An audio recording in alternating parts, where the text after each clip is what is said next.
Bismillahirrahmanirrahim. Assalamualaikum warahmatullahi wabarakatuh.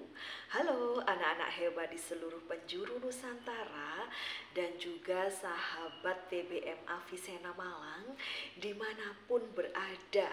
Mudah-mudahan semuanya senantiasa sehat dalam lindungan Allah Subhanahu wa Ta'ala dan dalam keberkahan selalu. Amin, amin, Allahumma amin. Alhamdulillah, pada kesempatan kali ini Bu Aini sudah membawa buku yang sangat menarik ya. Ini dia bukunya, yakni buku yang berjudul 44 Kisah Sahabiah Nabi Agung Muhammad Sallallahu Alaihi Wasallam. Dan anak-anak harus menyimak sampai selesai ya, agar dapat mengambil hikmah serta pembelajaran dari buku yang akan dibacakan oleh Bu Aini. Dan buku ini ditulis oleh Kak Harun Ar-Rasyid dari penerbit PQS Sumber Ilmu. Yuk kita simak sampai selesai ya. Dan kita baca basmalah bersama-sama. Bismillahirrahmanirrahim.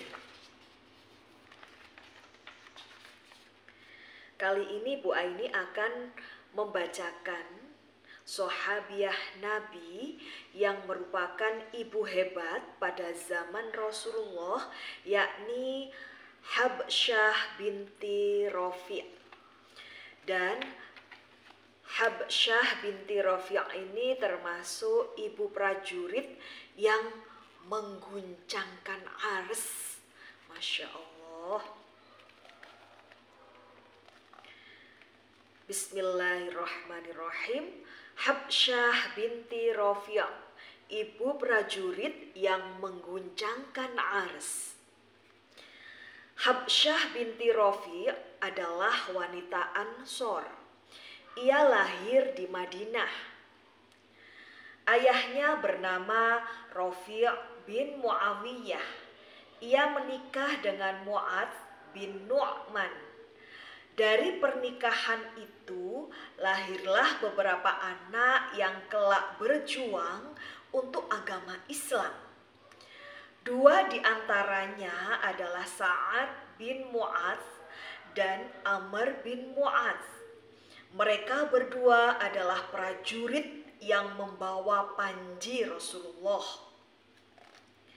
Setelah Baiat Aqobah pertama dilaksanakan, Rasulullah mengirimkan duta Islam pertama yang bernama Mus'ab bin Umair untuk berdakwah di kota Madinah. Dakwah itu berjalan dengan baik. Banyak orang di Madinah yang masuk Islam. Salah satunya adalah Sa'ad bin Mu'adz. Keislaman Sa'ad membuat kabilah besar seperti Aus dikuasai kaum muslimin. Keluarga Sa'ad juga memeluk agama Islam. Ketika Rasulullah sampai di Madinah, banyak kaum Ansor yang menawarkan tempat tinggal kepada beliau. Salah satu di antara mereka adalah Habsyah. Ia ingin mendapatkan keberkahan dari beliau. Akan tetapi Rasulullah memutuskan tinggal di rumah Abu Ayyub Al-Ansori. Saat perang Badar tiba, Sa'ad dan Amr bersiap-siap menuju medan perang. Habsyah tidak bersedih. Ia justru bahagia melihat kedua anaknya pergi berjuang di jalan Allah Subhanahu wa Ta'ala. Ia juga berdoa supaya kedua anaknya mendapatkan syahid. Kaum muslimin meraih kemenangan dan kedua anak Habsyah kembali dengan selamat. Saat perang Uhud, Habsyah mendengar kabar bahwa kaum muslimin mengalami kekalahan. Ia mengkhawatirkan keselamatan Rasulullah. Hal itu menandakan besarnya rasa cinta kepada Rasulullah. Ketika Rasulullah sampai di Madinah, ia menyampaikan wafatnya Amr bin Mu'adz. Kabar itu tidak membuat Habsyah bersedih. Karena kedatangan Rasulullah telah menghilangkan kesedihannya. Pada saat perang Khandaq, para wanita berlindung di benteng milik Bani Harithah. Salah satu di antara mereka adalah Habsyah.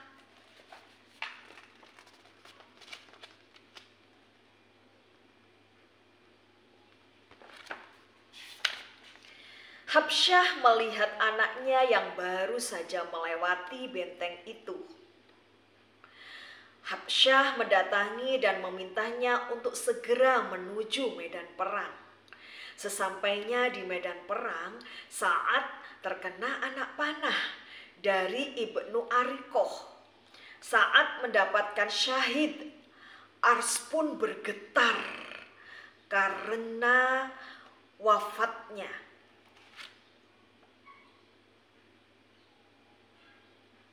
Bahkan 70.000 malaikat menghadiri pemakamannya.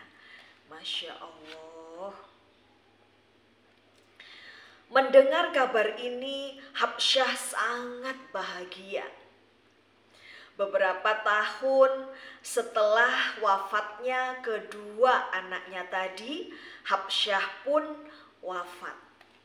Nah, anak-anakku hebat semuanya, itulah tadi kisah yang sangat luar biasa dari Habsyah binti Rafi' yang merupakan ibu prajurit yang mengguncangkan ars. Tadi anaknya ada dua ya, yakni Sa'ad bin Mu'adz dan juga Amr bin Mu'adz. Dan mudah-mudahan kita semuanya dapat mengambil hikmah dan juga pembelajaran yang dapat kita teladani dalam kehidupan sehari-hari. Hikmah kisah yang sudah dibacakan Bu Aini tadi diantaranya yang pertama, kita dianjurkan untuk berlomba-lomba dalam kebaikan. Teruslah untuk berbuat baik kepada siapapun, kapanpun, dan dimanapun kita berada. Dan yang kedua, seorang muslimah hendaknya bahagia melihat orang lain melakukan kebaikan.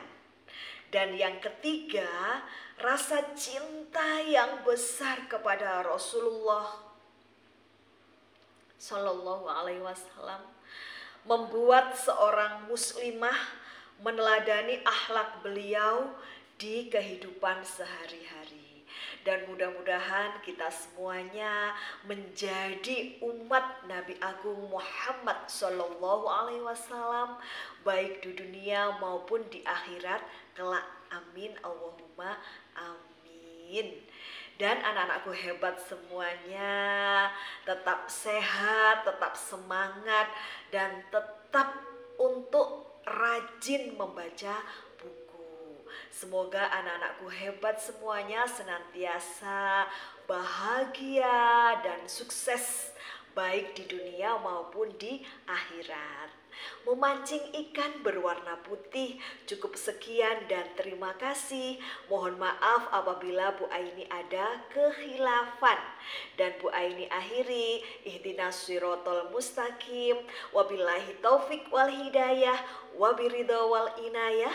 Wassalamualaikum warahmatullahi wabarakatuh. Salam literasi. Sampai berjumpa di Bu Aini bercerita selanjutnya. Dadah.